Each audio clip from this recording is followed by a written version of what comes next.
Hi, I'm Benjamin Hawes of the Hawes Financial Group, where we align your personal values, vision, and wealth.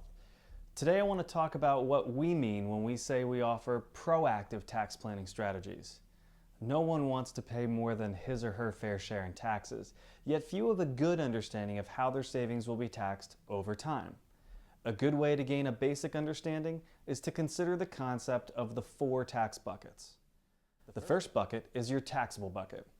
These accounts are funded with after-tax dollars, so any accounts or financial vehicles that you pay taxes on each year, whether or not you pull the money out, fall into this bucket. What does that include? Well, it includes bank accounts like money markets or CDs, or non-retirement investments like stocks or bonds. Anything that gives you a 1099 each year, even though you didn't pull the money out, falls into this taxable bucket. Hence, the taxes owed are on what you make, not necessarily what you take.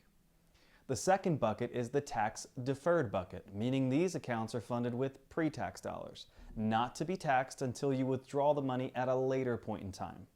Generally speaking, there are 3 primary vehicles that fall into the tax deferred bucket. Qualified employer-sponsored plans like 401ks, 403bs, simple IRAs, or defined benefit plans like a pension. Traditional IRAs and non-qualified annuities also fall into this bucket.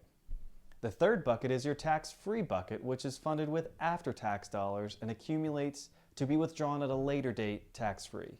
Again, there are primarily 3 financial vehicles that are currently tax-free: Roth IRAs, municipal bonds, and properly structured life insurance. Notice I said properly structured life insurance, so not all life insurance falls into that category. Each have specific rules to follow to ensure they are indeed tax-free. And finally, the 4th bucket is income and estate tax-free, and that's where you get into special arrangements such as charitable trusts and irrevocable trusts. Now here's what you need to know. If you want to reduce taxes on your assets over time, you need to move assets to the right. A common mistake many people make if their objective is to reduce their tax liability is often right here.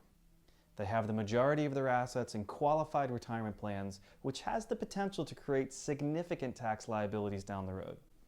So, before deciding which financial vehicles are right for your retirement strategy, consider what impact taxes may play in your retirement income plan over time.